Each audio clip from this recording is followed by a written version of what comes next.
Brian, I just want to make sure my audio is working. Yes, it is. Great to hear from you.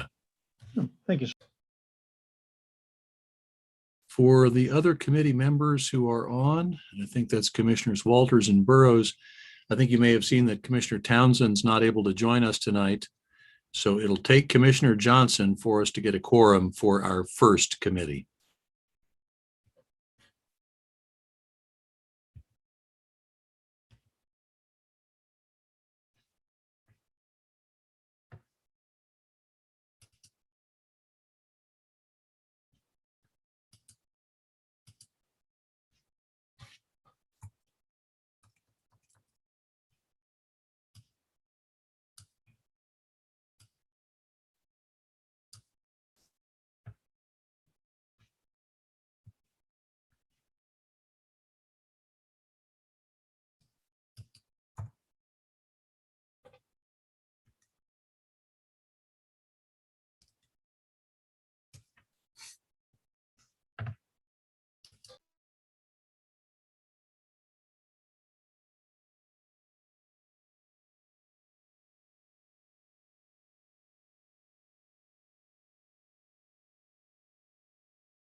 And I see that Commissioner Johnson has just been promoted to a panelist. So we have all of the members of this committee who are able to be here tonight.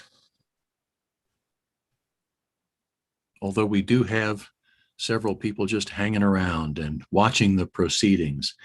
What I'm going to do before I get started with our agenda for Neighborhood and Community Development Standing Committee, I'll just say that before I call this meeting to order, I want to announce that due to continuing COVID-19 regulations, some committee members, staff, and public are attending remotely via Zoom, as well as being on site. All participants joining by phone and by computer should mute their devices when not speaking so that we can avoid background noise. During the meeting, please make sure you announce yourself by name and by title every time you speak so that the public who is observing knows who is speaking. This is critical given the number of remote participants in this meeting and its current guidance from the Kansas Attorney General. Due to COVID-19 requirements, in-person public comment has been suspended unless otherwise required by law. The public is allowed to participate by Zoom or to submit comments by email prior to the meeting, and those comments will be included in the record of this meeting. With all of that out of the way, I'd like to welcome everyone to this meeting of the Neighborhood and Community Development Standing Committee, and I would ask the clerk to please call the roll. Roll call. Walters. Here. Johnson.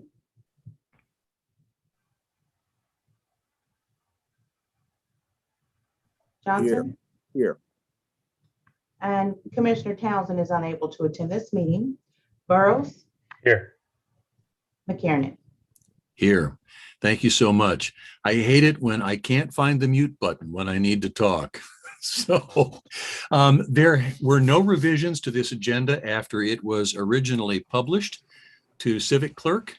We have no standing committee minutes from a prior meeting to review and approve this evening. So we'll move right to our committee agenda. We have two blocks of items on the committee agenda tonight. Item number one are land bank option applications. And I'm going to turn the floor over to Mr. Judd Knapp of our Economic Development and Land Bank Division. And we will, committee tonight, take group or item number one options in three groups.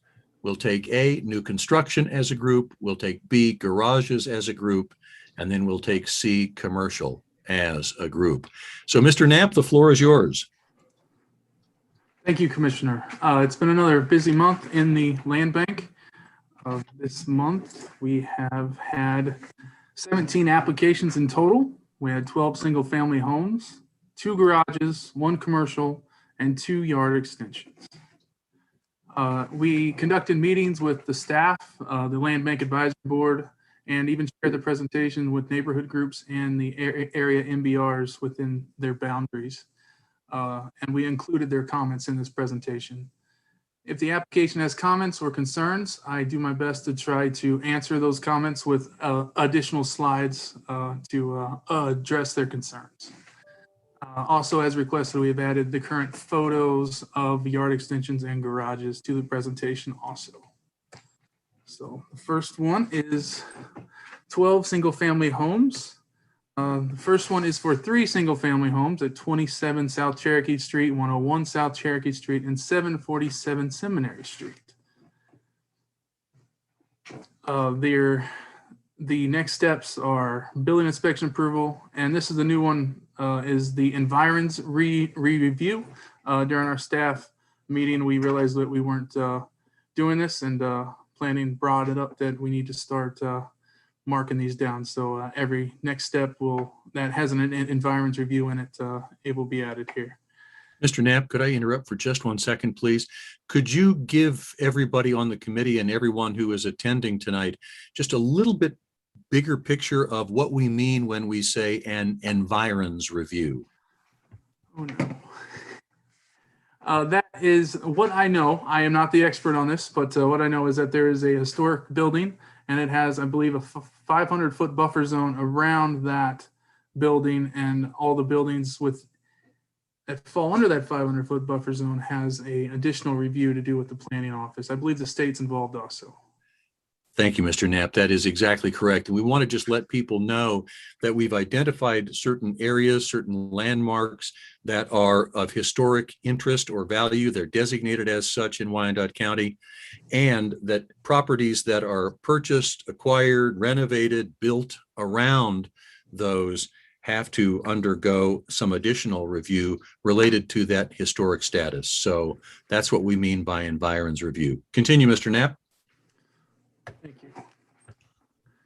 So the staff advisory committee said, can 747 Seminary be added to the park since it's touching the park? I contacted the park. They're not interested in adding this parcel to the park. The staff also mentioned drainage issues, and they also mentioned that there's trails in the area. This also came up in our Land Bank Advisory Board meeting, but the trailhead entrance is to the south of the property. So that's not a problem. And I believe Rosedale asked for the contact information of Jeff Johnson here so they could make sure that he's aware that the trailhead entrance is behind this property also. All right, the next one is for Steve Miller. He actually has 2 applications tonight. The first one's at 8708 Yecker Avenue for a single family home. The staff and the Land Bank Advisory Board both recommend the project. His second application is at 10740 Miller Lane. It's also for a single family home. The staff advisory committee said it's going to be a challenging build. It's very hilly. I did convey this information to Steve Miller, and he said he's a seasoned builder, and this is he's very confident that he could build this house. The next one is at 645 Sandusky Avenue. It's for a single family home. The staff and Land Bank Advisory Board both recommend this project. The next one is at 2219 South Free Street. It's for a single family home. The recommendation from the staff and Land Bank Advisory Board was to recommend the project. Next one is at 2806 Wood Avenue for a single family home. The staff and Land Bank Advisory Board both recommend the project. Next one is at 1835 South 5th Street. It's for a single family home. The staff advisory committee says right-of-way street access and sewer access will be an issue. The Land Bank Advisory Board recommends the project. I'm going to step back for a second and let you notice that the address is South 5th Street, but the street here is 6th Street. If you see here, there is a street here on is public right away, but the street was never built, so that is actually South 5th Street. So if you want to build a driveway over a street, what Public Works told me is that the driveway has to be a little higher quality because it is in the public right away. But since it's not in that much of a public right away, they didn't think it was that big a deal. And if you look really closely, you can see a street light pole here that come into effect when I show you the picture of the street light pole. And so the street kind of runs right through that forest. So, all right. The next one is at 105 South 14th Street. This is for a single family home. Staff Advisory Committee did say that this home would require a foundation. The Land Bank Advisory Board recommends the project also. I do also have to add the neighborhood group did reach out to me, and they did have a comment, and I'll read it for you. We are in support of the quality, affordable, and hope this prefab house is of higher quality and will stand the test of time alongside the existing homes on the block. The neighborhood group also asked if it's going to be an owner-occupied or rental.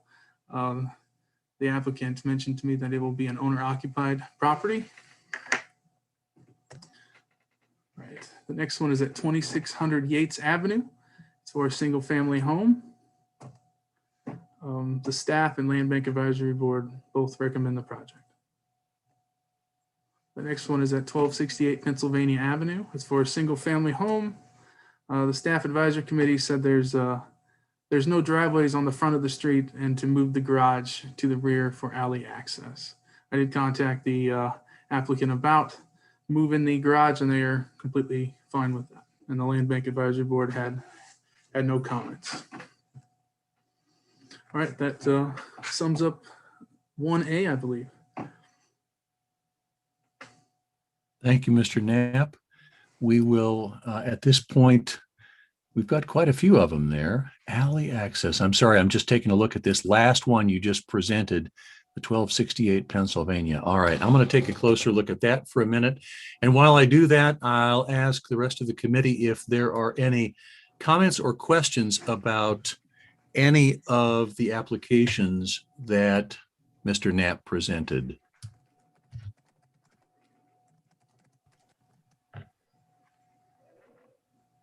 I don't see any hands so far. I'll just remind everyone who might be attending this meeting, and as a reminder that these are option agreements, that we are agreeing that the applicant has an option to acquire this property. All of these are to build single-family homes on, but that applicant then still has to go through all of the rest of the unified government processes as it relates to building a house. And so the property doesn't actually get conveyed until the applicant is at such place as they can successfully build that structure. Commissioner Burrows. Thank you, Mr. Chairman. I was trying to find my raised hand, and I was finally able to get to it. So thank you for your patience with me. The only question I have was the builder's plan, their proposals, were they pre the increase in materials? Are those prices still good in today's market, knowing that the cost of materials has ballooned considerably? We do not require any cost of materials at this phase. After you, if you approve these option agreements, then we enter into, they have to submit their plans to us and a cost estimate to build then. And then we make sure they have the proof of funds to cover their cost estimate to build. So we haven't got there yet. They haven't submitted them yet. Great. Thank you, Jed. Thank you, Mr. Chairman. Thank you, Commissioner. Any other comments or questions on these properties? I'm trying to work my way back to my agenda. There it is. I will say, Mr. Knapp, that I completely agree with the neighborhood group on 105 South 14th Street. The picture that the applicant supplied certainly looks like a single wide trailer that happens to be sitting on a concrete slab with some skirting around the bottom. And I trust that the person who gets this property will build a house that better fits the character of the neighborhood into which it is going.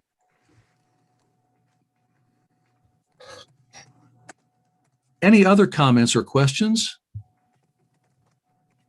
Seeing none, I'll ask the clerk if we received any correspondence, any letters, or any input regarding any of these applications for single-family homes.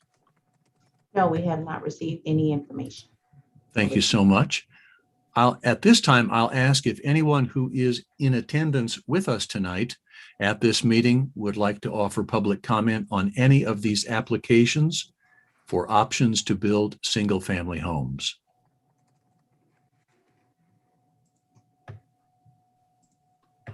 I'm not seeing any hands go up among the attendees. We'll give it just a minute more here.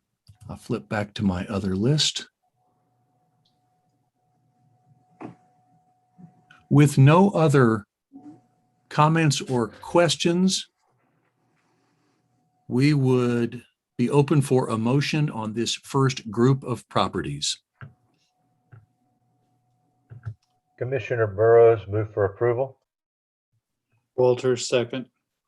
So we have a motion and a second to accept all of these options for the construction of single-family homes as submitted. Roll call, please. Roll call, Walters, Aye. Johnson, Aye. Burrows, Aye. McKiernan. Aye. Thank you so much. That takes us to our second batch of option applications. Under letter B, there are applications for 2 garages. Mr. Knapp. Thank you, Commissioner. So on both of these application, the Land Bank Advisory Board had comments on them. They will not recommend any garage applications until the neighbors are given notice of the project. So currently our policy is that we at the Land Bank notify the area neighborhood group and the NBR. We do not notify the neighbors currently. And then the second is their concern with the use of the garages as a commercial use. I have reached out to both applicants and they have assured me that this will be for personal use.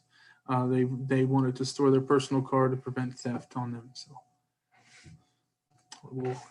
first one is at 2024 North Tremont Avenue. They currently own 650 Parallel Street here. There's a little bit of confusion of where this garage is actually going to sit. They want the garage to sit directly behind their house here and have alley access here. Now, it is addressed off Tremont Street, so this area would just be like a lawn. And you might not even see the garage from Tremont if you were looking at it. So, because the garage will be back here with alley access. The Staff Advisory Committee recommends the project. The Land Bank Advisory Board does not, because I didn't give notice to the neighbors. This will also require another public meeting because of the zoning is in a plan review area. And I did take some pictures of it. This is 605 Parallel Street right here.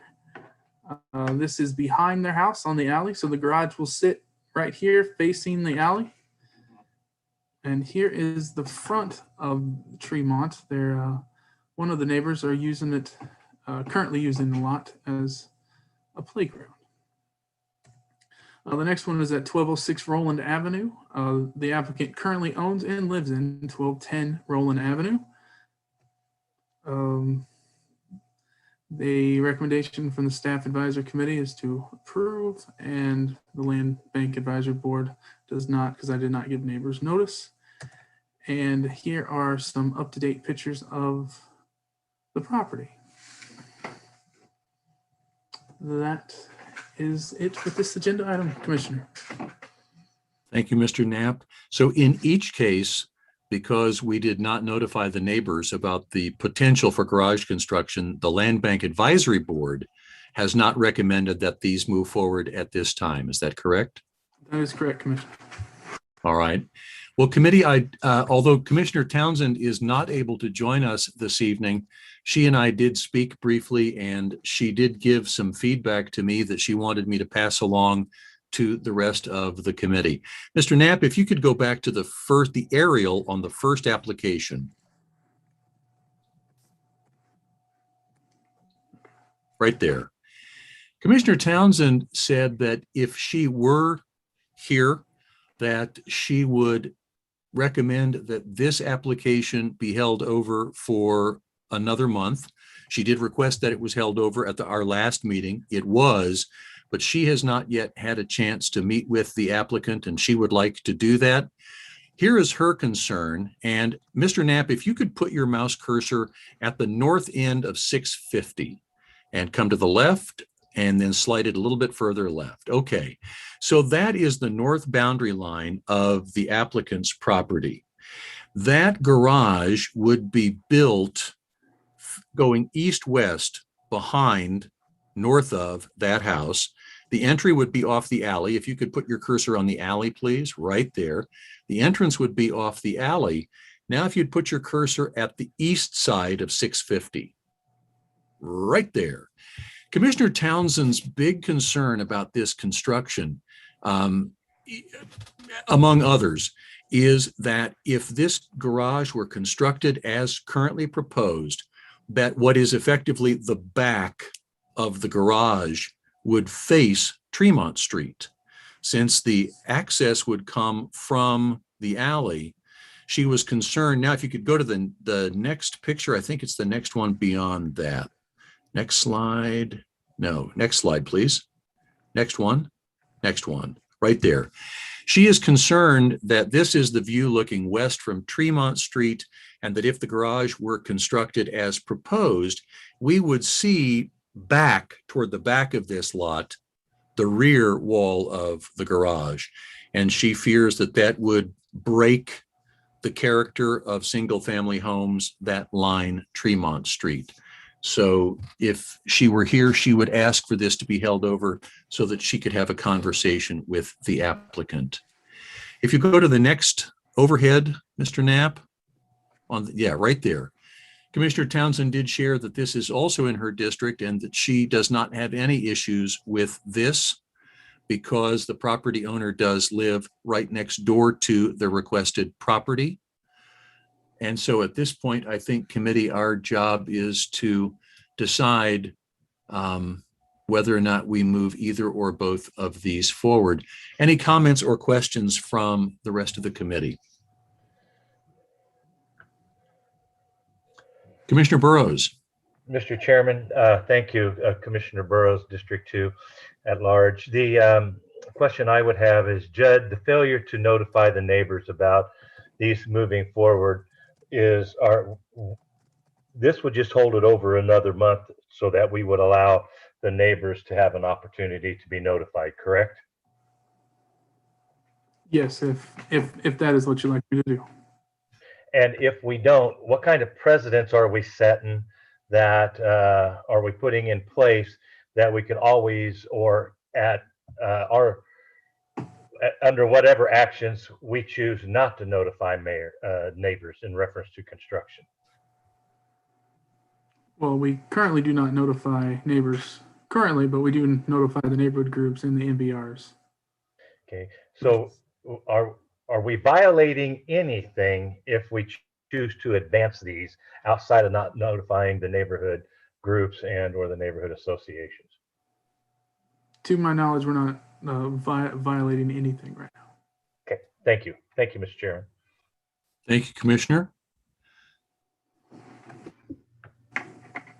Commissioner Johnson, I see that you turned your camera on, and I wonder if there's a significance to that.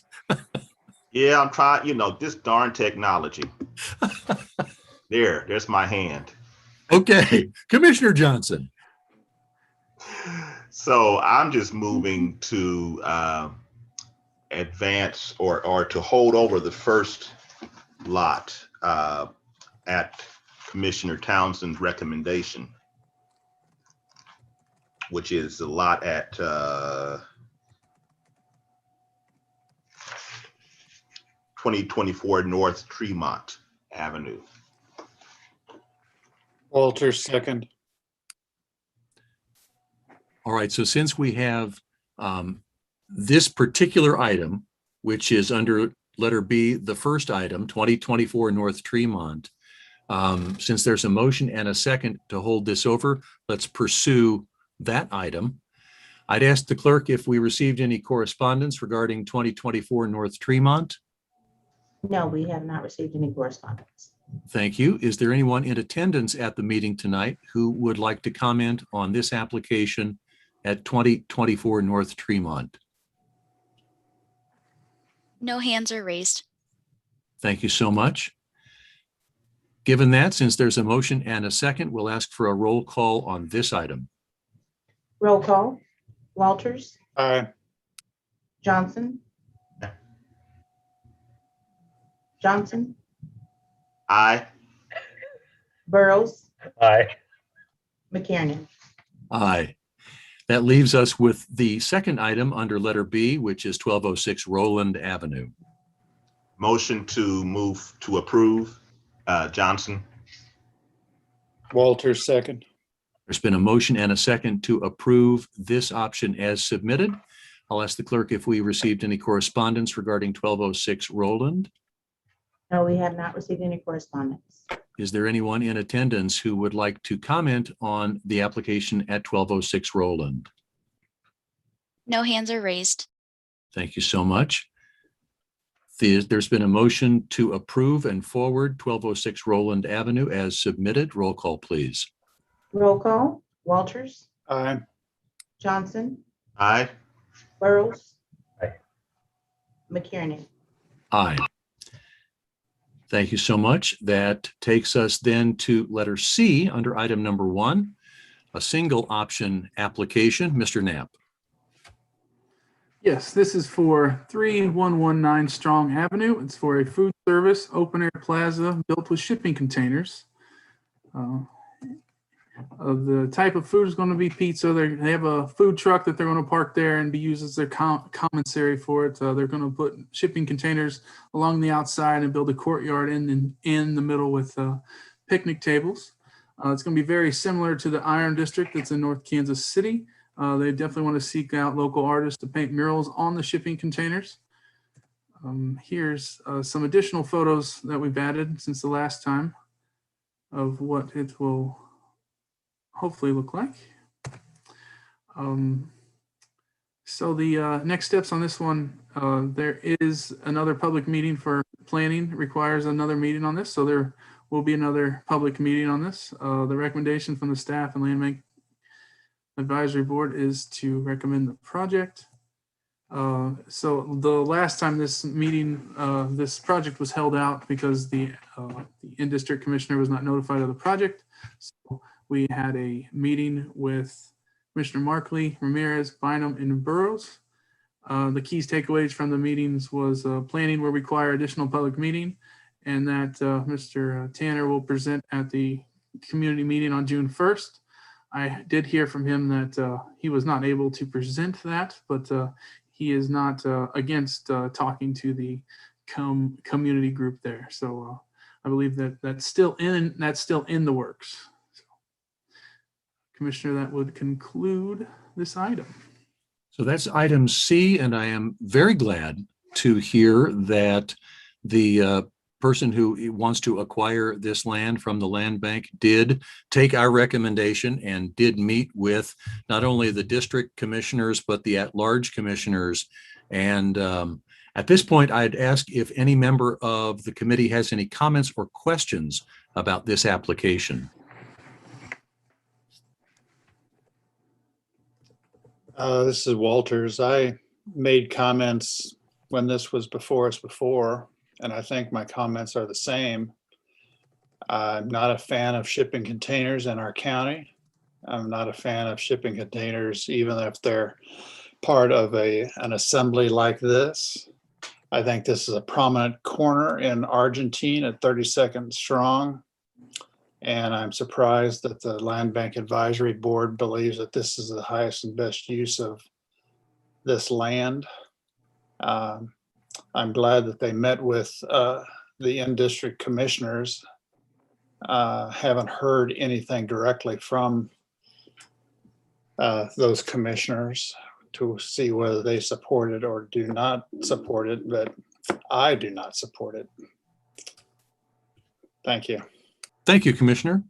I did get a message from, and I'm looking for it here.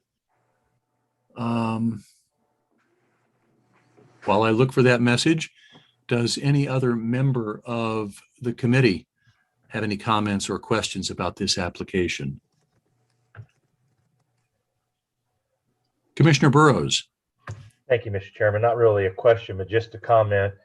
There were numerous questions asked of Mr. Tanner in reference to the environs down there. And it's not that Commissioner Walters brings up a good comment in reference to the best land use available in this location, that the standard that we were concerned about was a high standard, not a standard that becomes a graffiti laden area.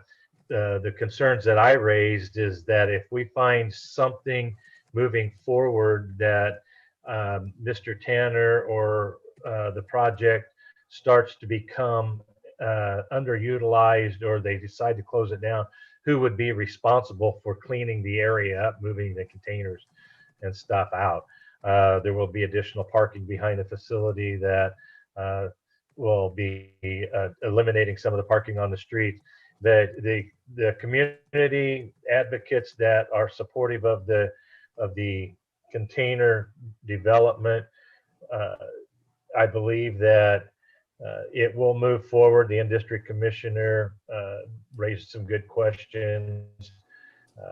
I'm ambivalent on the development. I don't know if it creates a number of jobs that was proposed, but if it's kept to a standard, kind of like what we see here with the Iron District, I think it would have the approval of this at-large commissioner. Thank you, Commissioner. And just to remind everybody about the process here, the applicant is just asking for an option on this, these lots, this corner.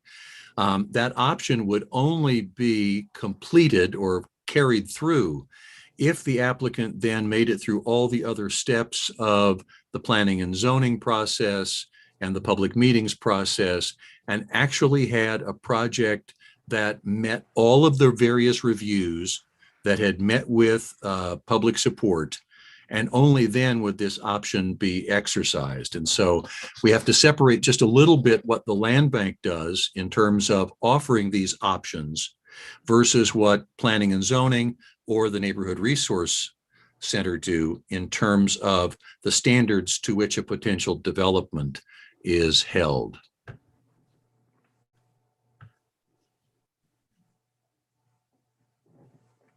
I don't see any other comments from members of the committee, so I'll ask the clerk, was there any comment received from the public regarding this application? There were no comments received. Thank you so much. And I'll ask if there's anyone who is here as an attendee who'd like to offer public comment on this application. I do see one hand has gone up among the attendees. And so if the clerk could recognize Ramon Murguia.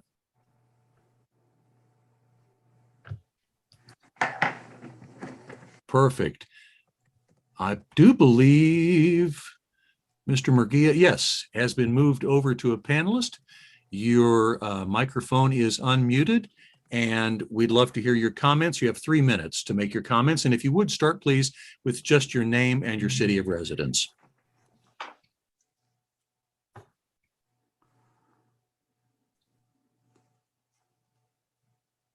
Mr. Murguia, your comments, please.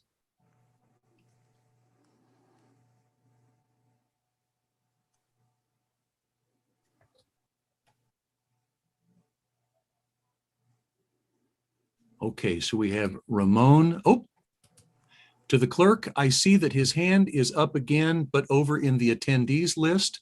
Let's see if we can promote him again. We might have had some gremlins in the internet. Can you hear me now, Commissioner? Ah, there we go. Perfect. Mr. Hi. McGee, if you just give us your name and your city of residence, and then we'd love to hear your comments.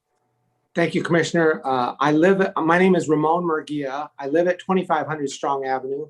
My office is at 3120 Strong Avenue, Kansas City, Kansas. And I just wanted to, I did submit written comments to the Land Bank and Clerk's office. I hope they go in the record, but I would just like to reinforce Commissioner Walters' statements. This is a prominent business corner in Kansas City, Kansas, in the Argentine district. There have been several investments made with the new library that I was a part of helping raise money just across the street. My office, I invested significant resources into rehabbing the building here.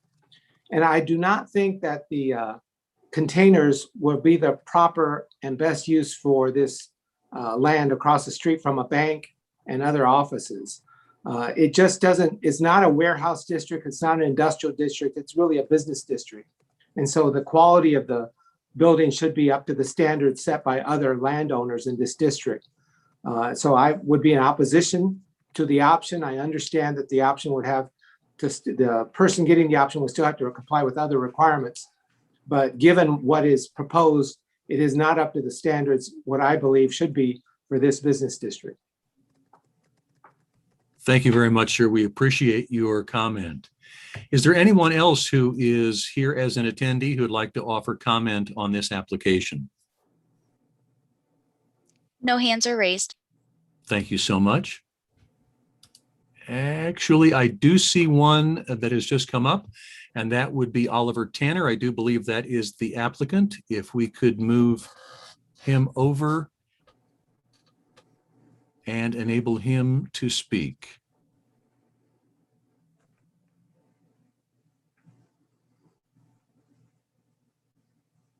I do see that he has been promoted to panelist.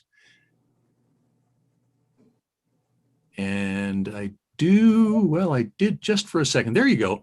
Microphone is unmuted. If you just give your name and your city of residence, and then you'll have 3 minutes to offer your comments on this application.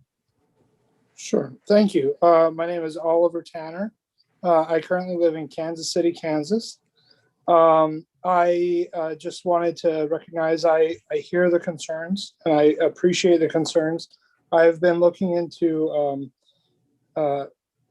ways to bring up the appearance. I definitely don't want to come in and clash or cause problems for the community. And in the pictures of the Iron District, some of the containers are kind of left in their natural state. And my plan would be to definitely alter the appearance. Everything would be at minimum repainted, possibly even have a new siding put on to make it look more appropriate for the area. And so I definitely hear the concerns, and I would do whatever was needed to accommodate the community and keep up a professional appearance. And yeah, so if approved, I will definitely be working. I'm not looking at doing a temporary kind of thing. I would be looking at a long-term business investment in this area and looking at doing whatever was needed to really become a part of the community and help the rest of the community around the area. I have no interest in coming and degrading anything. And that's all that I have to say about it, unless there are questions. Mr. Tanner, we appreciate your attendance at the meeting tonight and your comments. Thank you very much. I'll recognize BPU Board Member Bryant. So I'm actually coming to you as Jeff Bryant, a Kansas City, Kansas resident for this topic. Argentine's not too far from me, and it's been my stomping ground for many of my years.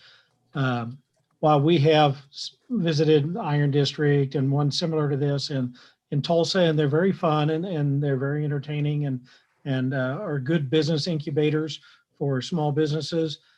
I have to say that I think that it's just not the right venue for it. I believe that the area in Argentine that we're talking about is more of a brick and mortar type area.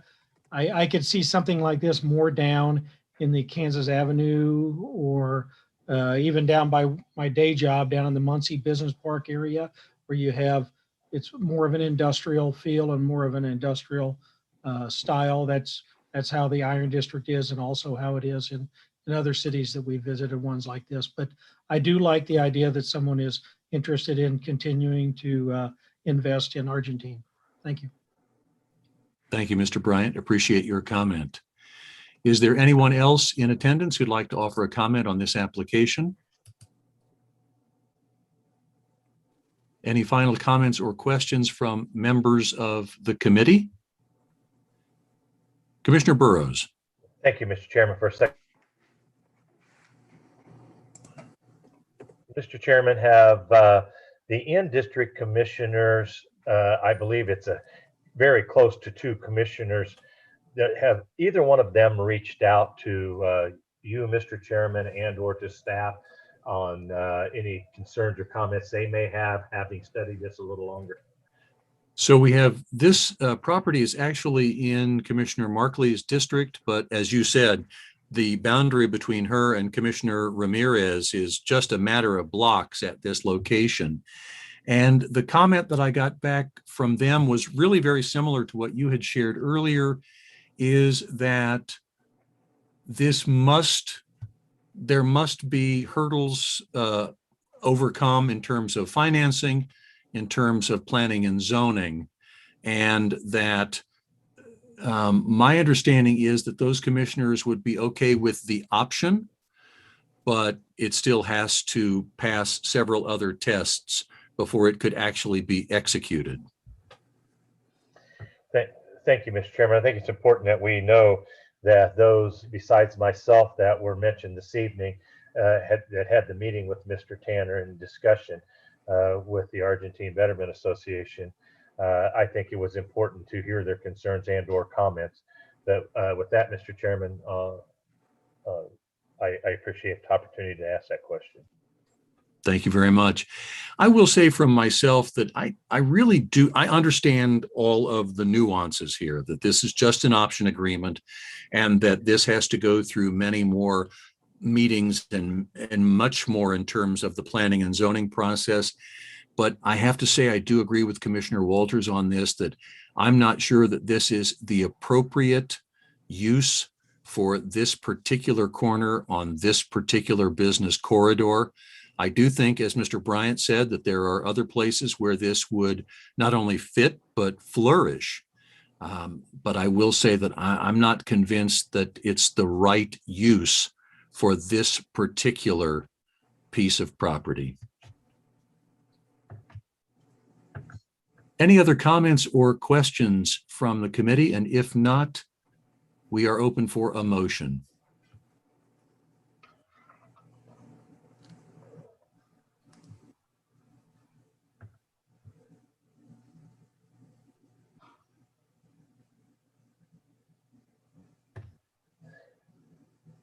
Mr. Chairman, if I may, Commissioner Burrows, I would like to ask staff, legal staff, if there is no motion, then the issue dies. Is that correct? I believe that's correct. It would have to have a motion to be, it would have to have a motion to approve it to go on to the full commission. If nothing's done, then it's just done, I believe. But the party could resubmit at a later date. Yes, they could. Thank you. Thank you, Commissioner, for that clarification. I do not hear a motion either direction from the committee. I'll ask again if there is such a motion.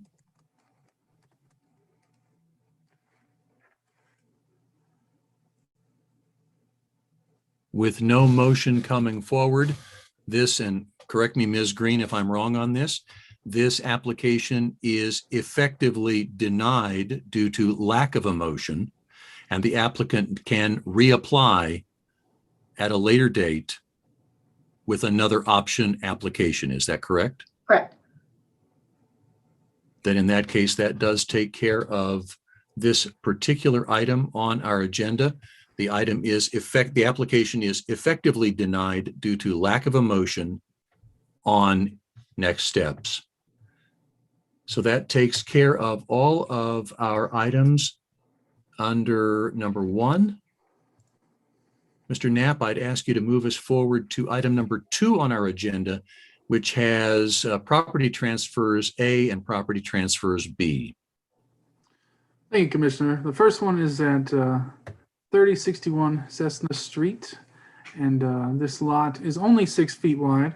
It is an unbuildable lot, so this one does meet our policy for yard extension for an unbuildable lot.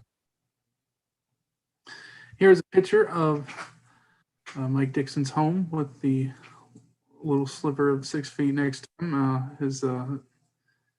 And the next one is requesting lot at 1034 Everett Avenue. William Weaver owns 8 properties in the area. He owns a home at 1028 Everett currently. And here's some pictures of how he's been maintaining these lots. The requested land bank lot has the arrow pointed to it. The staff advisory committee says it's not following the land bank policy for granting yard extensions for buildable lots.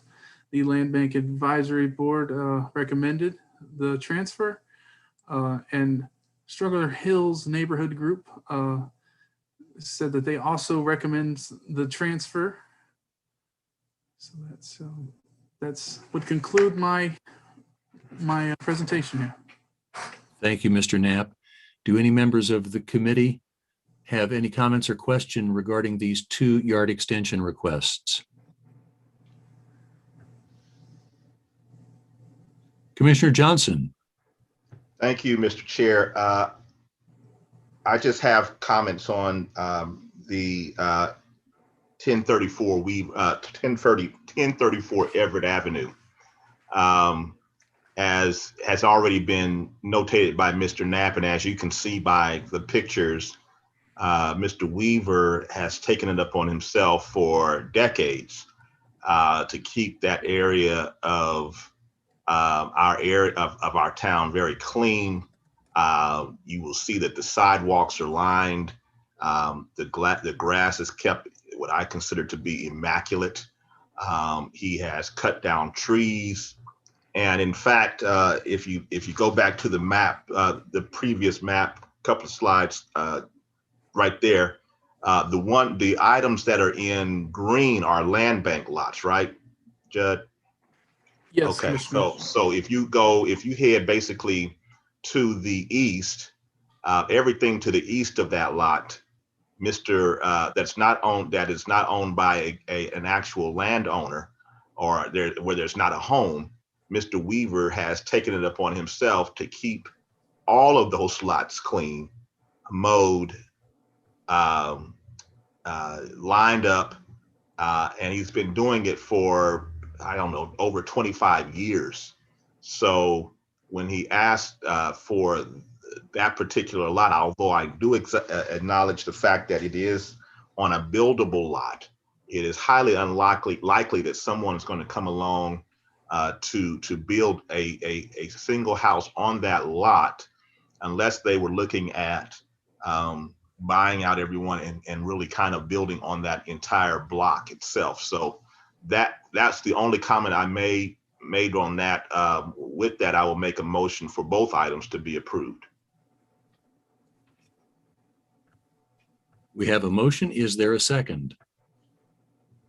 Walters, second. Thank you, Commissioner. I will just share that I did talk with Commissioner Townsend about this lot on Everett this afternoon as well, and she said that she supports this transaction.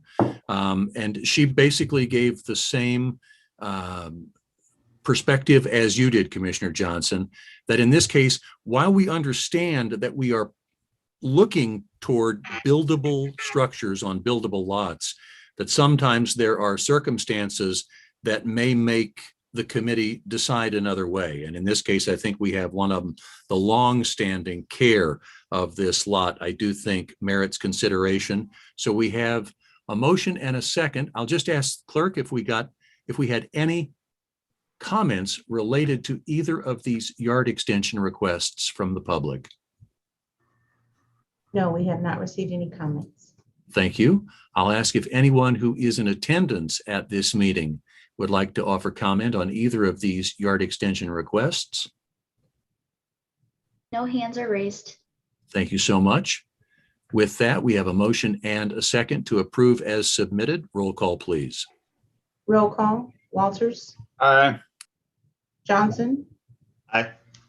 Burrows, Aye. McKiernan. Aye. Thank you, committee. Mr. Knapp, that takes us to our last item. Okay, thank you, Commissioner. This is a property transfer into the land bank. This lot is currently owned by BPU/CUG. It's at 1901 South 14th Street. BPU bought a house here. They tore it down to install a giant transmission pole on the corner.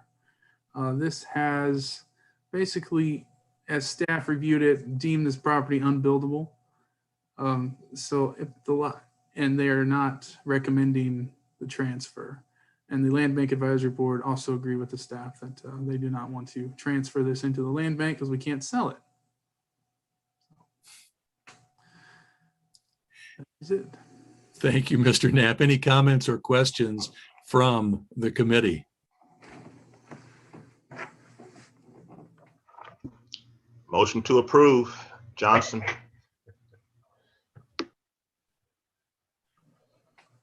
There's been a motion. Is there a second from the committee?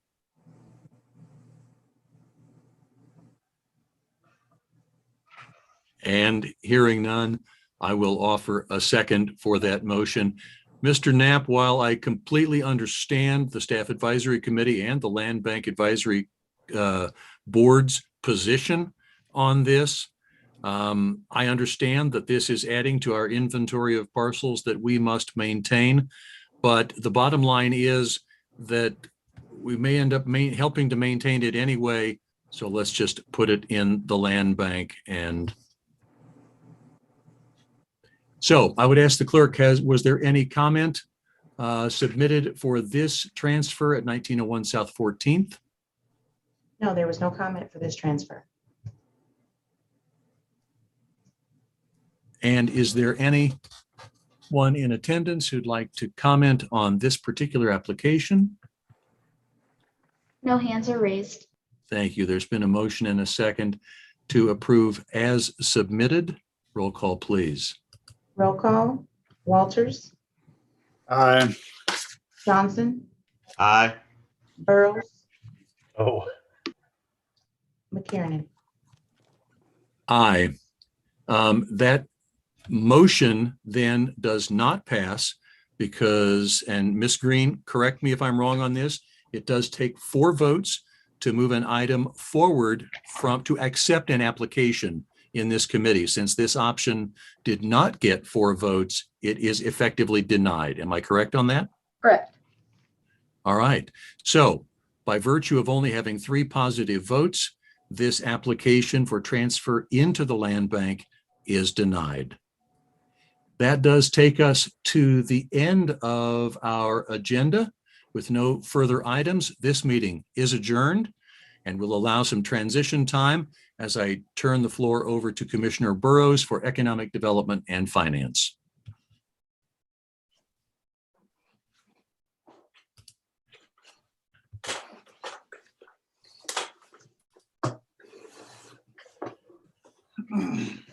thank you, Mr. Chairman. And before we get started, I do want to welcome BPU board member, Mr. Bryant, to the committee this evening. And before I get started, before I call the meeting to order, I do want to announce that due to COVID-19, some committee members, staff, and public are attending remotely via Zoom or by phone. All participants joining by phone should mute their phones when not speaking to avoid background noise. During the meeting, please make sure that you announce yourself by name and title every time you speak so that the public that is observing knows who is speaking. This is critical given the number of remote participants and its current guidelines from the Kansas Attorney General. And due to the COVID-19 requirements, in-person public comment has been suspended unless otherwise required by law. The public is allowed to participate by Zoom or submit comments by email prior to the meeting, and those comments will be included in the record of this meeting. With that, I will now call the meeting of the Economic Development and Finance Standing Committee to order. And I would like to welcome everyone to the meeting this evening. And I would ask at this point for the clerk to please call roll. Roll call. Bryant, Here. Walters, Here. Johnson. Here. Commissioner Townsend is unable to attend this meeting. And McKiernan. Here. Burrows. Here. Thank you, committee. And as I've stated, Commissioner Townsend will not be joining us this evening. So we will move on with, there is my understanding that there are no revisions to tonight's agenda, and nor are there any minutes to consider, as was the case in the previous meeting. So with that, it takes to a committee agenda, and we have 4 items on the agenda this evening, 3 requiring action, 1 for information only. That being said, item 1 will be the first item. It's the Village West Expanded Star Bond District and amended plan. Staff has requested that this item be fast-tracked to this Thursday's full commission meeting. And for an update on this, I will recognize Patrick Waters. Welcome, Mr. Waters. Thank you, Mr. Chairman. I'm actually going to hand it off to County Administrator Bach for a brief introduction at this point. Thank you. Thank you, Mr. Waters. Commissioner Burrows, members of the Standing Committee, Doug Bach, County Administrator. It's a pleasure to be here this evening. Tonight we were bringing to you a project consideration or a change to the Homefield project, which was considered by this governing body earlier in the year and approved. As the years progressed, the Homefield team has found that they believe there's a lot of things they can do on their site that can be even bigger and better than they're currently doing. So part of that request, or really the essence of the request that they're bringing forward this evening, is that they are wishing to expand the overall geographic area that their STAR district will set in. And they wish to move around some of the components within the plan areas from one area to another. Those are the items that are coming forward. The portion of this that's being requested to be fast-tracked is what's on this item number 1, and that is really just the expansion of the district area. Allie, I'd ask if you go ahead and put the presentation up. I would appreciate it.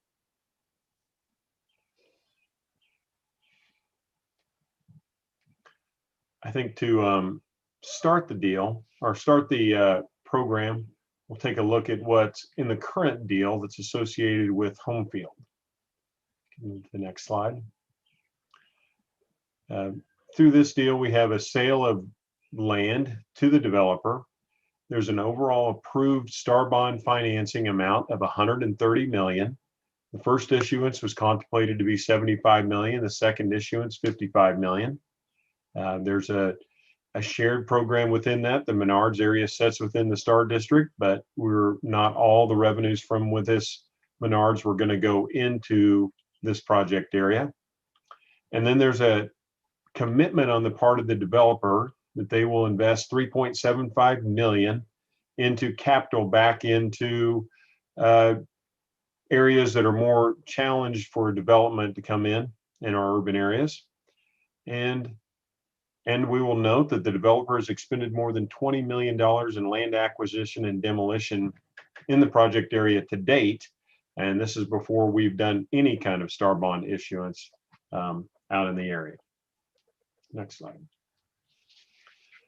So the big change that's come about for the developer is that they've determined that they want to bring in a new development called Perfect Game, which is able to host a lot more. And I'm going to recognize Rob Heineman with Homefield to talk a little bit more about this project and what their need is to bring them into this development. Rob? Yeah, thank you, Doug. This is Rob Heineman with Homefield. Appreciate everyone's time as always on this. And you know, I'm excited to talk to you about just the project broadly, because I think there's so much great momentum. But, you know, Perfect Game is, I think it's a huge win for all of us. Perfect Game is a very, very high quality operator. They operate tournaments all over this country. If you have any children that play baseball at all, they're, you know, really a premier operator. They do really advanced analytics and statistics around players, and it's something that's become very attractive for kids that really have aspirations to play at both the college and pro level. So they're in the process right now where they're contemplating having a couple mega complexes around the country, one on either coast, one in the Midwest, and we were in relatively large competition with half a dozen cities in the Midwest, and have been able to attract them to Kansas City. So we're thrilled about this. Just, you know, at a high level, we're going to build approximately 12 baseball fields for them. There's a 13th associated with home field building that I'm sure will be used on many of their events.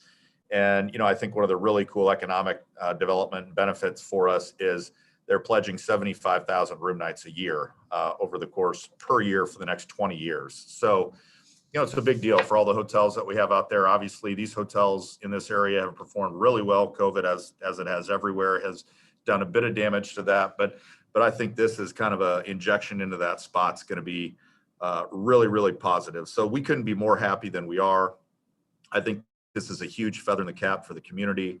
The nice thing is not only will we offer, offer perfect game out here and their tournament capabilities, which largely will be kind of, you know, Memorial Day to Labor Day, but home field, this will help accentuate, I think, kind of our academy baseball project as well. So, you know, I don't think it's far-fetched to say that this will be a, you know, top 2 or 3 baseball academy and just baseball mecca over the course of the next 5 years. And I think aspirationally, that's what we've always talked about trying to do. When we're able to utilize star bonds out in this community, it's not just about, can we make something that's great, but can we make something that's one of the best in the country? And so that's what we set out to do. And I think this is a really positive step in that direction. So, you know, I'll stop there, Doug, and I'm happy to chime in on all the rest of the progress when you're ready. Thank you, Rob. We'll go ahead to the next slide, and then we'll show what we're talking about from the request of, or item number 1. You can see the project area that's out here for the Village East District that's outlined on the map. And then you can see where there's an extension out to the right side of your screen. It shows where their new fields will be going. The cursor's moving around that area under the word new. So essentially, the expansion of the district, this is the only change when this comes before you. It's really to take what's the current district and then add this green area that's out to the side. So what's in place in item number 1 only constitutes adding that change to the area. And hey, Doug. Yes. Doug, I'm sorry to interrupt, but we are also adding just a little bit of area down on the corner, that number 23 that's also in green. There's a very small piece that's being added there too. Sorry to interrupt. No, thank you, Todd, for clarifying that. That's Todd LaSala. He's our attorney that works for us on a development deal. So that's pointed to down in that bottom next to the purple, in that bottom left-hand corner on that field area there, which was not included the first time around. The developer has acquired, Rob, I guess you can comment on that. You have acquired or in the process of acquiring that property today? We have acquired it, Doug, yes. Okay. And then I believe they have an option on the other property if we're able to include it within the Star District. And that really covers what's in the area. We can move to the next slide. And I think this shows the overall development area. Todd, is there anything specific we wanted to go through with this one? Yeah, Doug, this is really more for the second item on the agenda, but the point of this slide is to show the project areas for Village East. And really the important thing, the other procedural thing that you're going to be asked to recommend, commissioners, is moving the home field indoor building from project area 1, which is in red there, and that's where the Schlitterbahn water park was. That's being demolished. In the prior version of the plans, the home field indoor building was going to be right there where Allie's cursor is. And the developer is proposing to move that into project area 4, really just to the east of that new property that they're requiring. They would relocate the home field building to right there where her cursor is. But it's important. It's moving from one project area to another, so it procedurally requires your approval. Todd, if you want to continue forward well, I guess maybe this is a good point to break and see if any commissioners have questions on what's being proposed within this presentation, and then we can talk about what actions go forward from here. Right. Thank you, Mr. Bach. Commission members, Mr. Bryan, any questions, concerns, comments?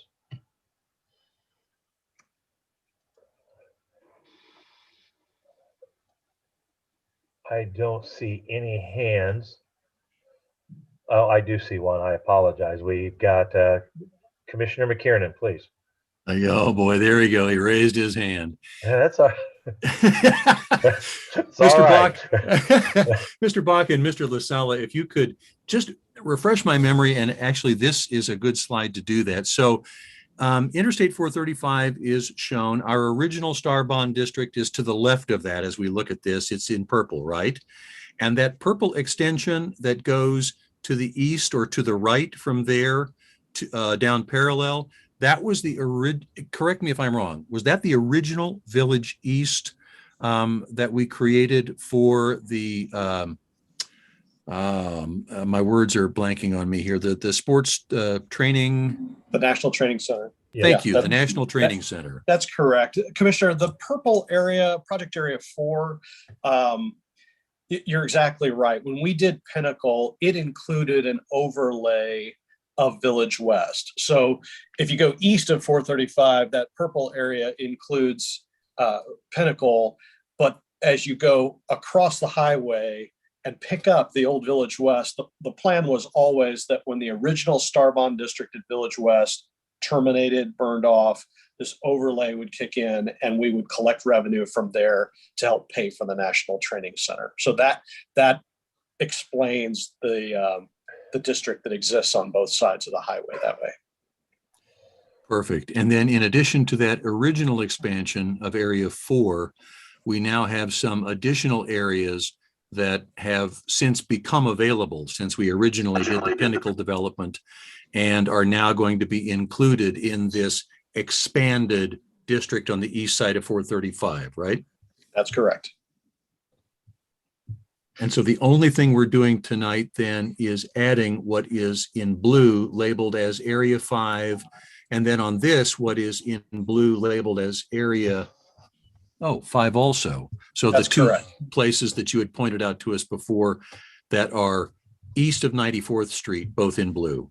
That's exactly right. They are both going into project area 5. That's exactly correct. And then if I understood correctly, the home field structure, which was going to be pretty much right where Allie's cursor is right now, it's going to move over and effectively front State Avenue east of 94th Street. That's correct. Yep, Okay. Exactly. You've got it. Thank you so much. Thank you, Commissioner McKiernan. I believe that old site is the Frontier Steakhouse facility that used to sit there. So it's right on the corner it would be the northeast corner of State Avenue across from the church, St. Pat's Church. And if I'm correct, I believe in order for this project to be considered a Star Bonds project for revenue purposes, they had to be contiguous, and so that the parallel drawing at the north allows them to be contiguous. So Yeah, continue. That's right. Yeah. That's correct. So committee, any other questions? I do see, and I apologize, gentlemen, I don't know who had their hand up first, but I'll just go down in order. Commissioner Johnson. Thank you, Chair. Just for clarity, for those that are watching, the new area is in blue. The larger one is right across the street from the soccer fields. Is that correct? That is correct. That is correct. In fact, Allie, if you jumped back one slide, we might be able to show. There it is. There it is. Yeah. These are different colors, but the soccer fields you're talking about are right there, and the new 55-acre baseball property is immediately east of that. You're So right. that would be south of Providence Hospital, right? Correct. Right. Okay. What do you intend to do? What are your thoughts, at least, with the property there at 94th, the old Frontier? Is that just going to be kind of clear land there, or is there thoughts that you might put something there, Rob?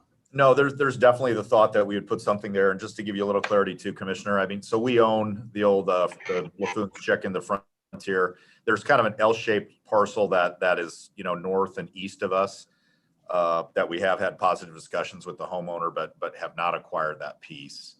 And then obviously what sits north of it is what we all refer to as kind of the Spear property. And that, you know, we have an agreement, our development agreement, to purchase that from the unified government as part of this transaction. But our intention would be to definitely put something on this corner. In fact, we've been talking to medical office users on both sides of that street in what is labeled as parcel 22 and parcels 23, and I think that's 24 too. I can't see it very well here on my screen, it's small. So I would guess that in a perfect world for us, what would happen is we would have hopefully a couple restaurant users on those hard corners and wrap them with medical office users, you know, behind. So that's kind of what the work in process would be right now. We have very active discussions on all those tenants. Great, thank you for that, Rob. Appreciate it.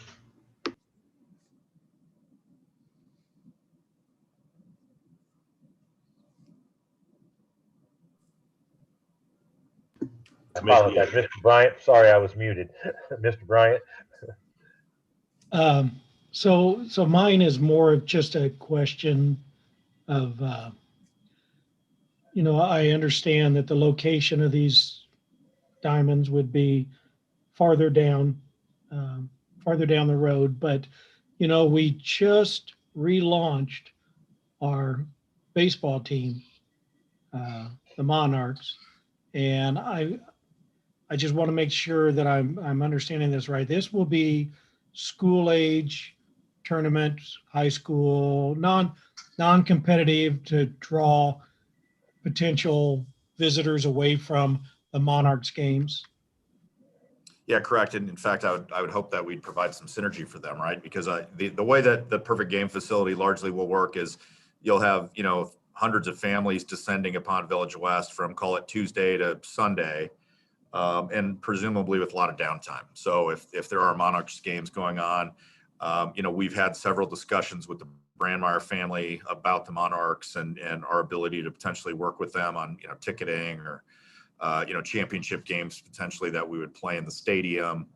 And then I think probably more broadly based just around, you know, from a civic perspective, youth player development. And, you know, Doug and I have talked about this a little bit, and I'm going to have some follow-up conversations, but there's a small complex just north of Parallel, and I believe it's the Wyandotte County Baseball Club, which is a not-for-profit. And so obviously with all this new infrastructure going out here, I think it would be the intention of you know, home field, of Perfect Game.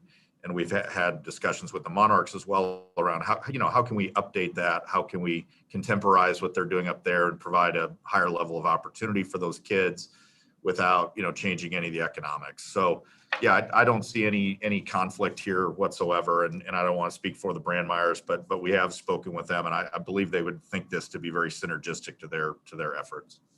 Well, that was part two of my question, was the Wyco fields.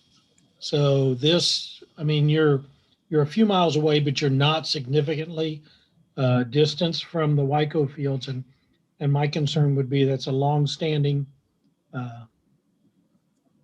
playing area in our county. And I'm just wondering how much of the opportunities they have there will be shed because of this development.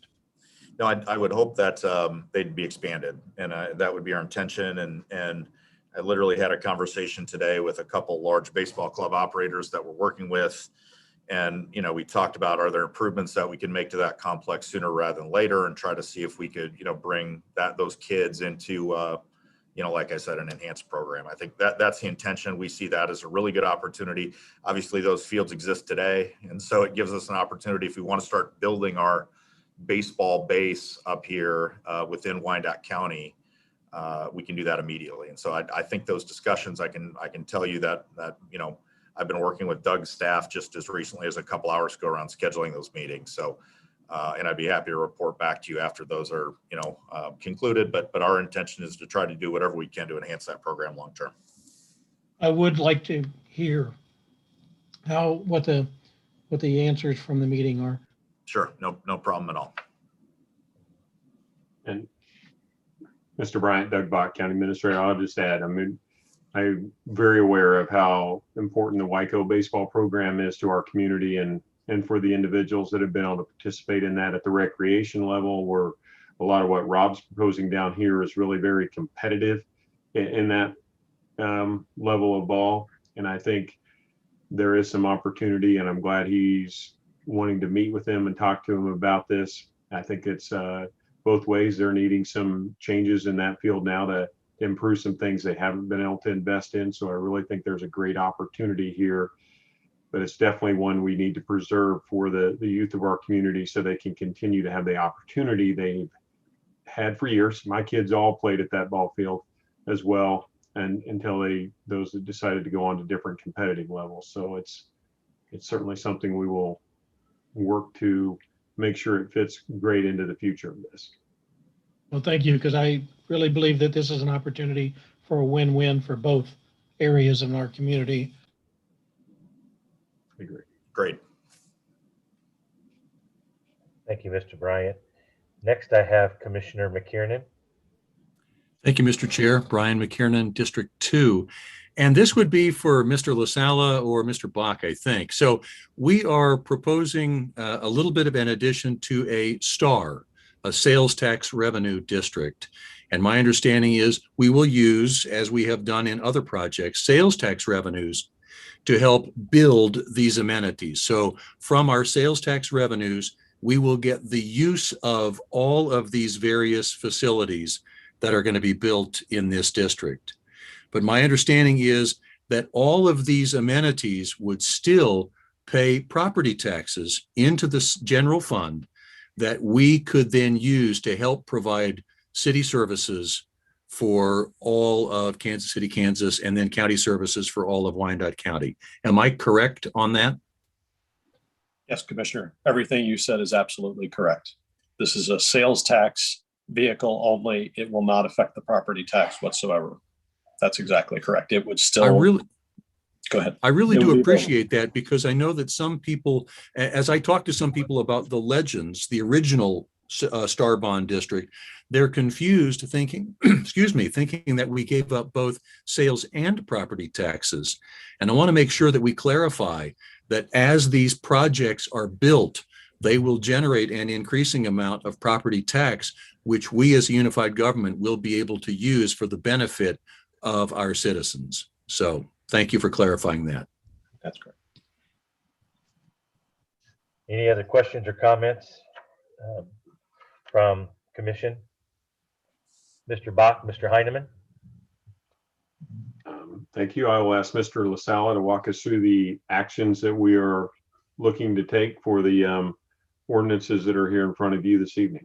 Sure. Thank you, Doug. Commissioners, if you'll allow me, I'll get very specific about what you're going to be asked to see and approve tonight. One, your first item is an ordinance that would approve the expansion of the existing Star Bond District. And it's specifically to add that 55 acres to the far east where Perfect Game would go, and to add that smaller parcel on 94th and State that you saw. So that would go if you so choose, it would go forward to full commission to be considered at the June 10th commission meeting. The second item that you'll be asked to consider, your agenda item 2, is approving amendments to the project plans for your Star Bond District.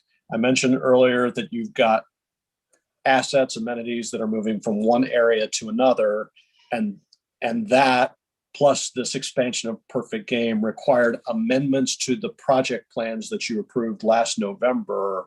And so there's a mountain of paper that goes with this, including updated feasibility analysis and showing what the revenues will do and so forth. But in its simplest terms, that amendment really allows the home field indoor building to move from that Schlitterbahn site in Project Area 1 on to that State Avenue site in Project Area 4. And that, if you were to approve it tonight, would go forward and be considered at full commission on June 24th, 2021.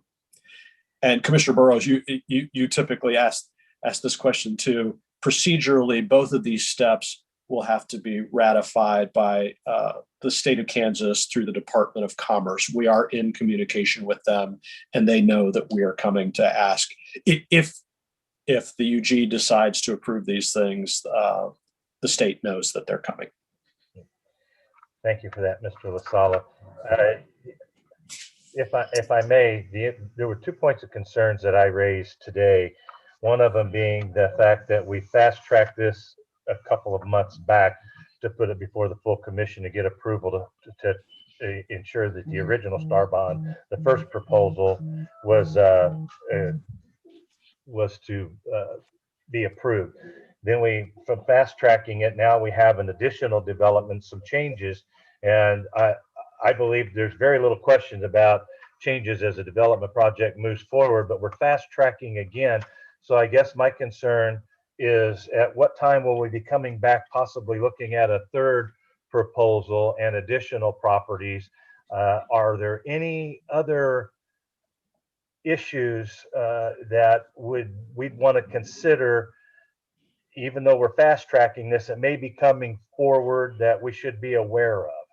And I pose that to either Mr. Bach or Mr. LaSala or Mr. Heineman. I want to be fair in our presentation this evening, because I am aware that the additional expansion of the fields to the west, I believe, comes with a cost, and that hasn't been discussed here. Will that be discussed for the full commission, those numbers, or will we have a chance to discuss those tonight during our actions? Commissioner, this is Doug Bach, County Administrator. So there is no request or any additional dollars coming into this project with the requests that are coming for you tonight. These are ones where they would expand the size of the district and their ability to move properties within the district. In discussions with Mr. Heineman, and he can speak more to things that are going about with this, they've talked about if they're able to bring in additional development with all of this, additional sales tax paying developments, they could come back with an amendment to a future development agreement, which is not for consideration in either of these items, but a future development agreement where they come and ask for additional Star Bonds.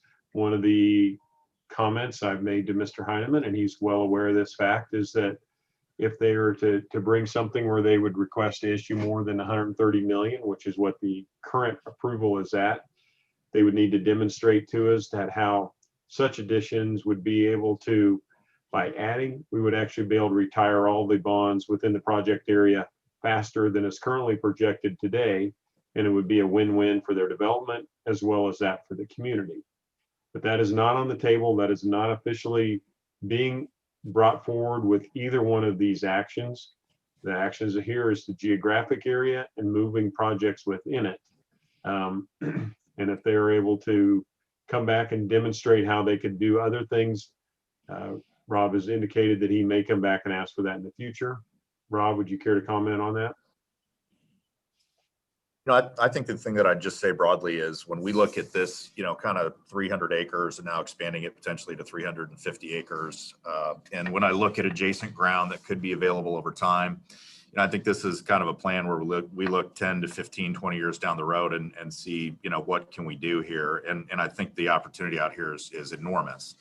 I also can tell you that from when we started this project 2.5 years ago, obviously having gone through the pandemic the way we did, the amount of progress and just the momentum that we have out here has been even surprising to us. And I think we feel like the sales tax capability of this site continues to expand every day. So I think this is a spot that's going to be very attractive to future attractions, i.e. perfect game.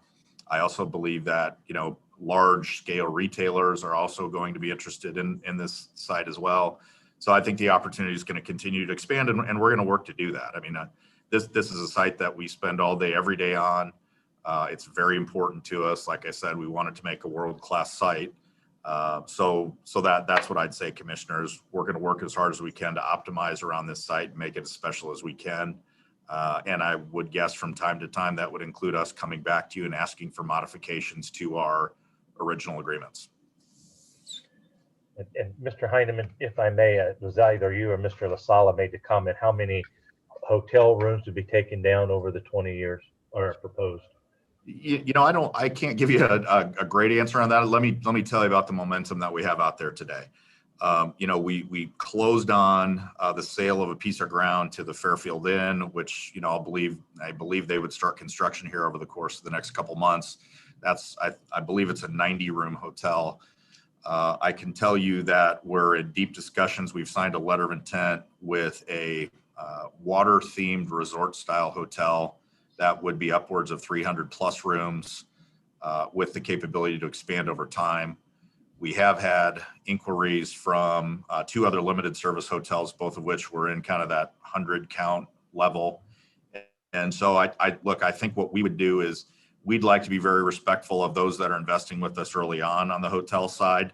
It's still a challenging industry. It's a tough industry to get financing in right now. So I don't think what we would want to do is go out there and splash 500 or 600 rooms all at once. I think we, you know, would like to see if we can kind of do this 300 to 400, see how those go, talk about what phase 2, phase 3 would be. And, you know, hopefully over time, this winds up being a, 1,000 to 1,200 room destination over the course of the next 10 years. That'd be awesome for all of us. I can tell you with, some of the developments around like a Perfect Game, for example, they're talking about 75,000 room nights on an annual basis based on just the family counts and the weeks of the year that they plan on working. We have the opportunity to exceed that if we have the hotel stock to provide. So, hotels are important to us. They're important to everybody, and we'll keep working on that. And I think we've got great momentum. I think this resort style hotel that I've mentioned to you, it would be a full service hotel. I believe that's one of the very few in the unified government. So I think that's a huge step in the right direction. And I think it really starts to fill out what a great, attraction, Village West, the Legends, all of this is going to be over the long term. Thank you for that response, Mr. Heineman. I appreciate it. Any other questions for committee? Get back to making sure. I see none. With that, Mr. Bach, any closing comments or statements?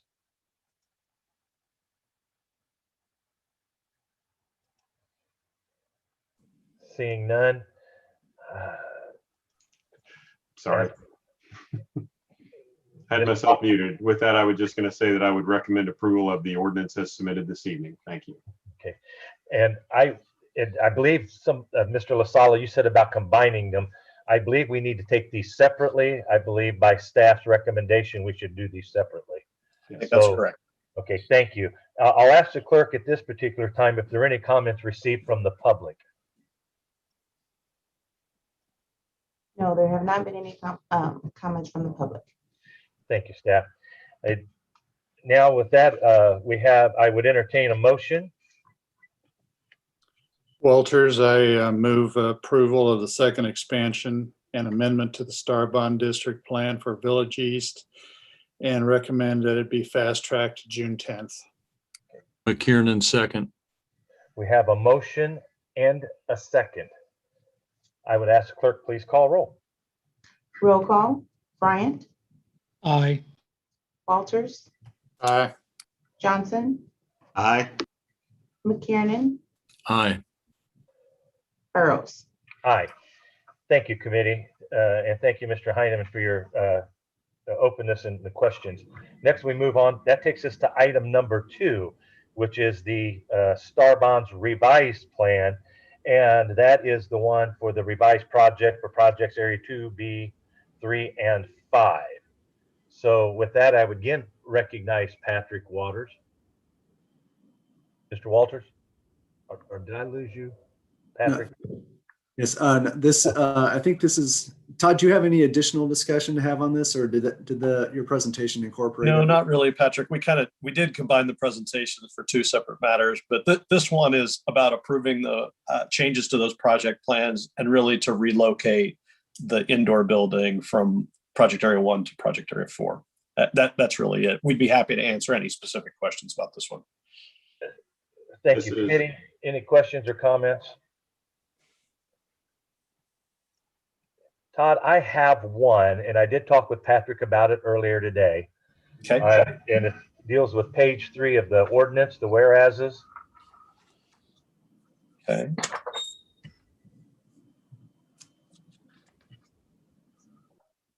Okay. What's the question? It was the last 3 whereases before we get to the now therefore. Those 3 set the date. Basically, what it states is whereas of June 24th, 2021, you can read it there that the plan was held. Are we approving this prior to a public hearing by approving this ordinance this evening? No, you're advancing it for a public hearing on June 24th. That night, you would conduct a public hearing. The public would have a chance to speak to it. And then after that, it would go back before the commission and you could vote on it that night. Okay, because the way it's worded, it looks like it's what action we take this evening, that it would not only advance it, but that it's already been approved and should be ready to go before the full commission. And I don't. Right. The ordinance is drafted so it assumes this is the ordinance you would consider on June 24th, and it assumes that night you've had the public hearing, the commission has decided and voted for it. Only if all of that happens, would you sign this? And those recitals are designed to say, we followed all these procedural steps. Okay. All right. Thank you for that clarification. You bet. Committee, any comments, any further comments? Clerk, I would ask at this time if we've had any comments from the public. No, we have not had any comments from the public. Thank you very, very much. With that, I'd entertain a motion. Walters, I move approving the first amended and restated project plans for project areas 2B, 3, and 5 within the Village East Starbond District. McKiernan, second. Thank you, committee members. Appreciate it very much. With that, I'd ask the clerk, we do have a motion and a second. I'd ask the clerk, please call roll. Roll call. Bryant. Aye. Walters. Aye. Johnson. Aye. McKiernan. Aye. Burrows. Aye. Thank you, committee. That advances us to our third item this evening, and that's a resolution authorizing the execution of a supplemental indenture with regard to the Industrial Revenue Bonds Series 2017A Dairy Farmers of America project. And I would ask at this time if Mr. Waters is going to ask someone else to speak, but I'll ask Mr. Waters to please join us. I will handle this one, Mr. Chairman. Thank you. Thank you. We do have bond counsel available, who's much more knowledgeable about me if there are any more detailed questions about this, though. So yes, tonight, as you mentioned, we have the resolution authorizing supplemental trust indenture for the DFA bonds. So in 2017, these bonds were purchased by Wells Fargo. At the time, they were issued at a variable rate that was indexed off the LIBOR rate. It was a 5-year initial term with a 5-year option for renewal. They were payable solely from the lease payments that are made by dairy farmers. The unified government has never had and will not have any liability to make those payments. What this supplemental indenture accomplishes is as follows. It allows Wells Fargo to exercise its 5-year option, which then preserves the tax abatement through the next 5 years. It revises and lowers the interest rate a little bit from LIBOR plus 2.285 to LIBOR plus 2%. It creates a backup option for calculating the interest rate. At the end of the year, it is expected that LIBOR will terminate, and most institutions are transferring over to what's called the secured overnight financing rate. And as mentioned, as it was previously, the unified government continues to have no liability to make any of these payments. With that, happy to answer questions. And again, we have bond counsel here as well. Thank you. Committee, any questions?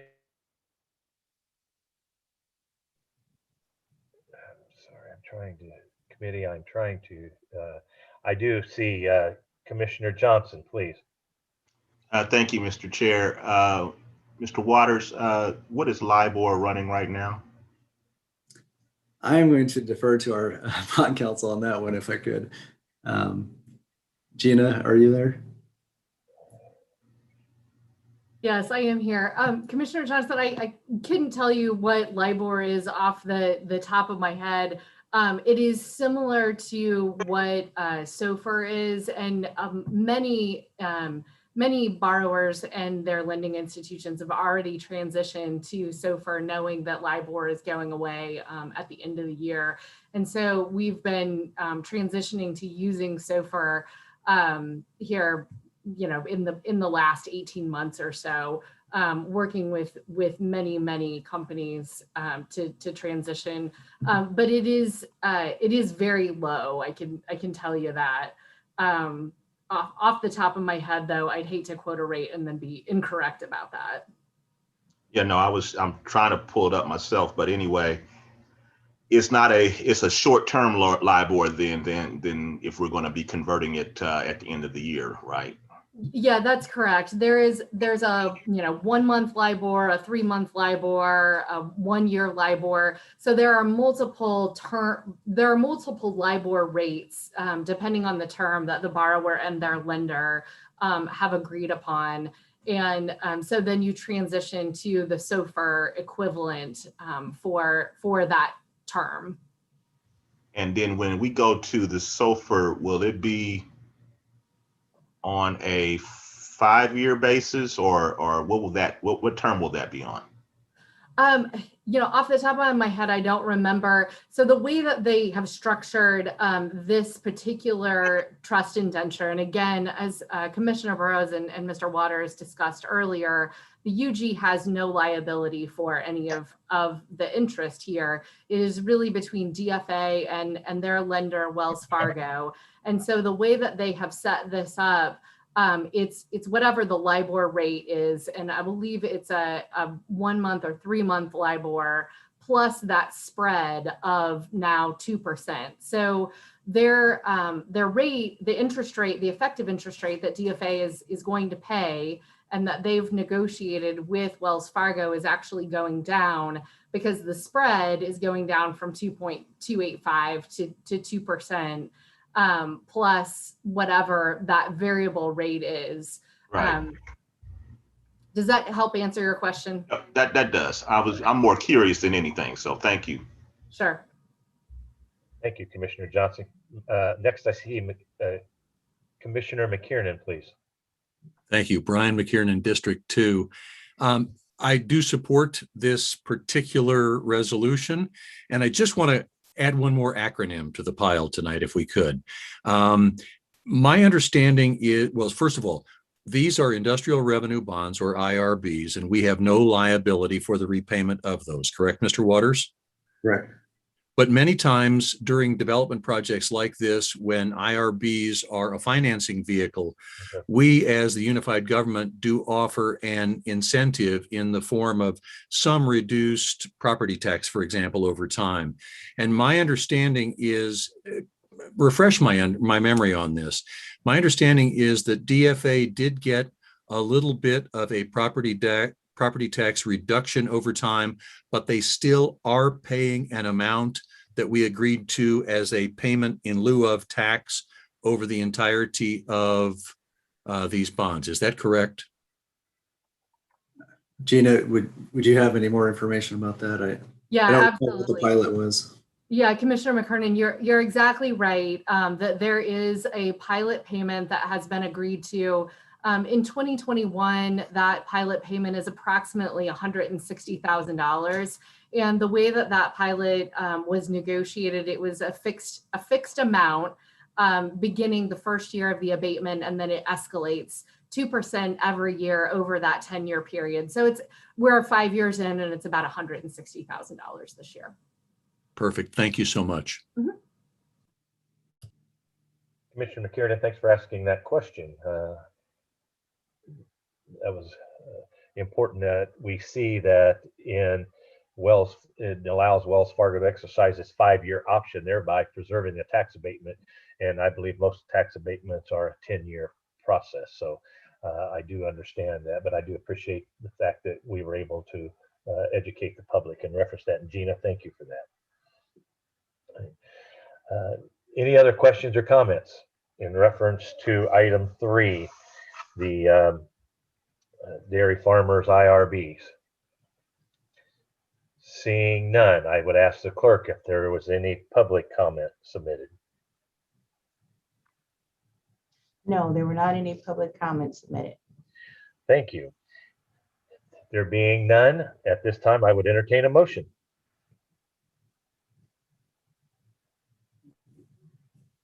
Motion to approve as submitted, Johnson. McKiernan, second. Motion made and seconded. Thank you, gentlemen. With that, I would ask the clerk to please call roll. Roll call. Bryant, Aye. Walters, Aye. Johnson, Aye. McKiernan, Aye. Burrows. Aye.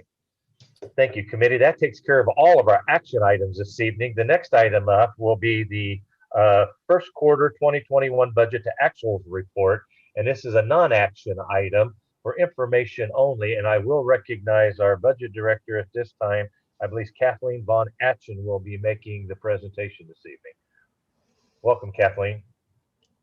Thank you, Commissioner. This is Kathleen Von Atchen, Chief Financial Officer. And tonight, Debbie, the Deputy CFO, and I will be making the presentation regarding the budget to actual financial performance for the first quarter of 2021.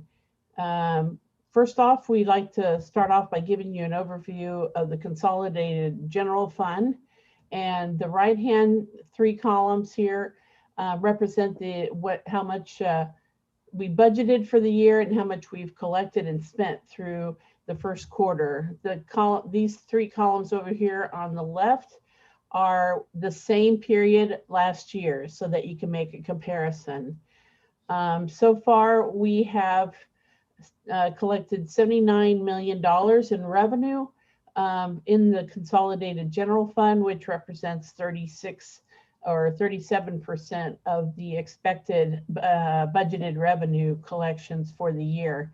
And the reason that's greater than, say, 25%, which is 1/4 of the total, is because property tax typically, well, the property tax bills get sent out and paid in two increments. First at the beginning of the year in January, and then secondly in June. So we collect half the revenue for property tax, which is one of our largest property tax revenue sources during the first quarter of the year. So that's why it's at 36%. As you can see, last year we were collecting roughly, we were at 37% at that time. So on the expenditure side, we are spending roughly, we have spent 1/4 of our budget as we anticipated, and so we're on track there. And so that's it. So now we're going to break it up into the individual 3 funds. We're going to focus just on the city and the county funds, general funds, because those are the 2 largest. And I'm first going to talk about revenues, and then Debbie's going to talk about expenditures. So as you can see, the table on the left here demonstrates our budget for 2021 broken up by revenue sources. with the second column being the actual amount we've collected so far this quarter, and then the percentage of how much was collected compared with our budgeted revenue estimates. Again, property tax, as I mentioned, is largely collected in the first quarter, and it's sitting at 59% of the budget. So we're actually collecting more than we anticipated at this time. And that may be because delinquencies are not as high as we anticipated, and as part of the revenue estimate. On the sales tax side, we are slightly above the 25% benchmark at roughly 28%. So sales tax coming in a little bit better than we anticipated, as well as other taxes at 26%. Permits and licenses are only coming in at roughly 8%, but that's pretty typical because we typically don't collect permits and licenses until later in the year. And you can see that by the graph that is over here on the right. The graph that shows how much we collected last year, which is the blue for this period, compared with this last quarter. And you can see there in the middle of this little short one here is permits and licensing. This is a lot lower than the 25%. So typically we don't collect that much at the beginning of the year for permits and licenses. Intergovernmental revenue is we've collected half of that. Permit or charges for services are slightly down from what we anticipated, as well as fines and forfeitures and fees, which are significantly down. If you look over here at the graph, you can see that we collected a great deal more of the fines and fees last year at the beginning of the year than we did this year. So moving on, and so I'm happy to answer any questions if you have any, because all right, so the next graph actually just shows the dollars, and it compares how much we actually collected last year for this first quarter compared with this year for the first quarter. So last year we collected $44.2 million. This is basically the period right before the pandemic hit. So just keep that in mind. Maybe there was a few weeks at the end of the quarter because this quarter ends March 31st. So this is basically a kind of consistent revenue collection, not impacted by the COVID, or maybe slightly. So this year we have collected $45 million in the city general fund, which is about $1 million greater than what we collected at this time last year. And the biggest increase is in property tax and sales tax. So sales tax is growing at a good clip, and we're excited to see that.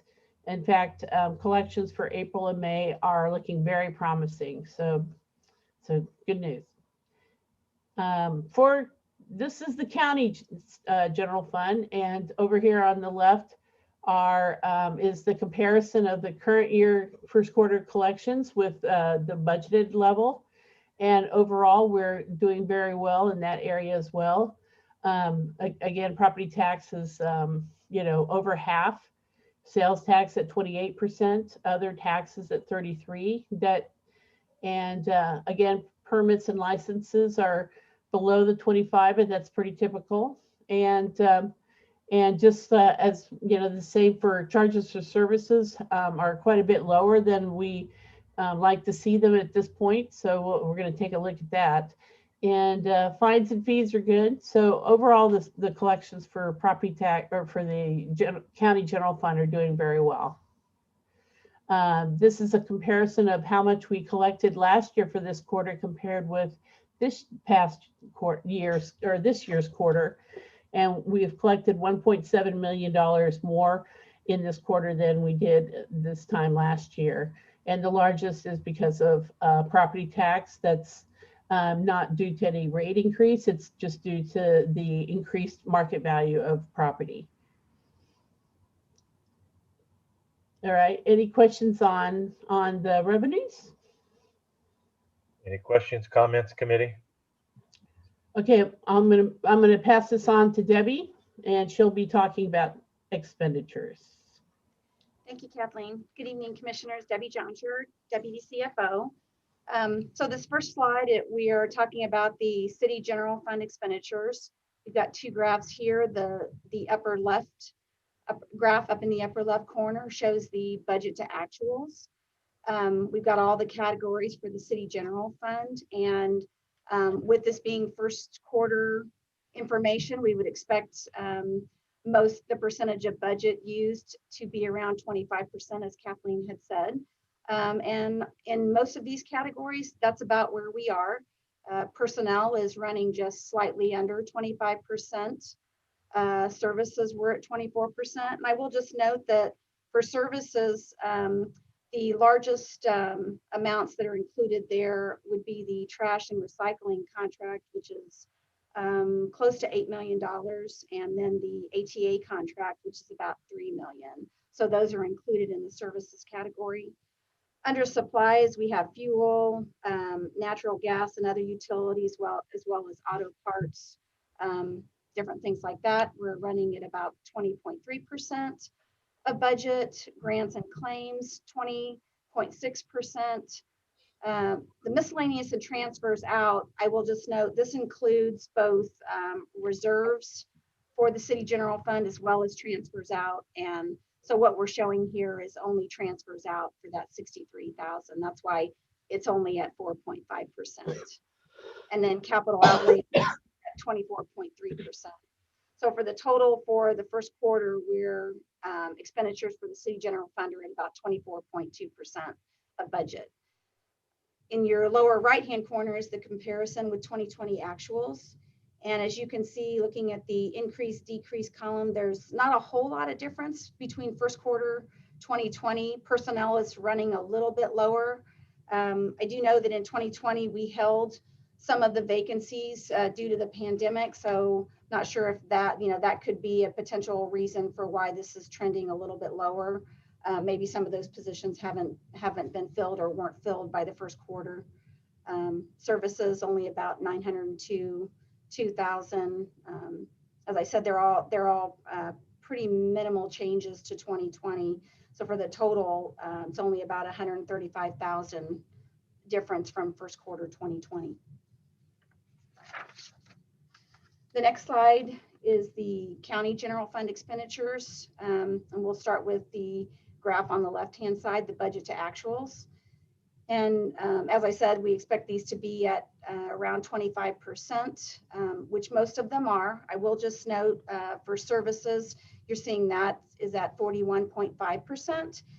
And the reason for that is one of the larger categories in there is the inmate medical contract, which is about $4 million of this $15.6 million total. And the contract is fully encumbered at the beginning of the year. So that is the majority of this amount is the 6.5 million is the inmate medical contract, which is why that pushes this percentage up higher than the 25%. All the rest of them are pretty much grants and claims. Transfers are around 25%. Capital outlay is a little bit low at 9.6%. For the first quarter, they may just not have started. If it's projects or equipment, they may just not have gotten started on those projects yet. So for the county general fund, the total budget percentage is 28.6%. And then moving over to the comparison graph. There we go. The personnel is the largest change here. Just note that it's 1.6 million above what the first quarter 2020 was. Some of that is due to, I believe the county general fund has a lower vacancy rate than the city does. So on the city side, we were seeing a little bit lower actuals this year than 2020, but on the county general fund side, we are seeing a higher number. The rest of the categories, it's pretty minimal change, but the total for all the county general fund expenditures is 1.7 million. The next slide, This is showing the revenues and expenditures for all the other tax levy funds, including the city and county, which we just went over. Revenues are in the middle column in blue and expenditures are in the column on the right in orange. Most of these, I guess for revenues, most of the categories, Kathleen talked about how the property tax distribution in January, we have a January distribution and a June distribution, which covers about 90% of the property tax collections. So on the revenue side for the tax levy funds, we expect these to exceed the 25% because a good portion of their revenue is collected in January. I will just note, let's see, a couple of funds. The City Bond and Interest Fund, which is the second line here, you can see the revenue is at 45.6%, and that's due to the property tax collections. But on the expenditure side, it's only at 17.7%. And the reason for that is there are 2 debt service payments a year, one in February and one in August. The February is an interest-only payment, and then the August is interest and principal. So we typically see a smaller amount on the debt service funds in the first half of the year, but then in August, that percentage will increase. That's the same for both the city and county bond and interest fund. So for total tax levy funds, revenue is at 38.2% and expenses are at 24.3%. Debbie, if the question, I'm looking at the developmental disabilities with 10% only being expended. Can you share with us why that would be at just 10% for the first quarter? Don't have a lot of information on that one.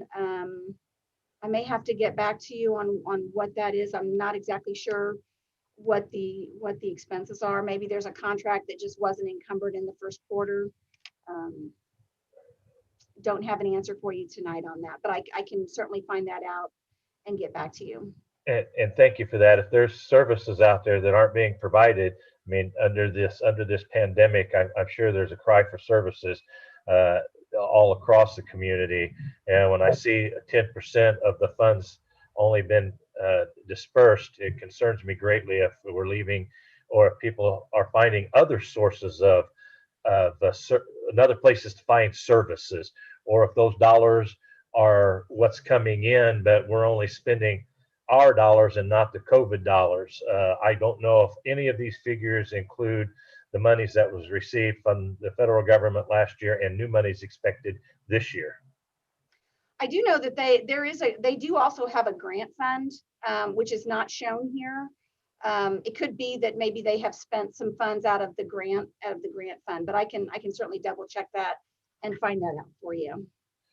Thank you, Debbie. Sure.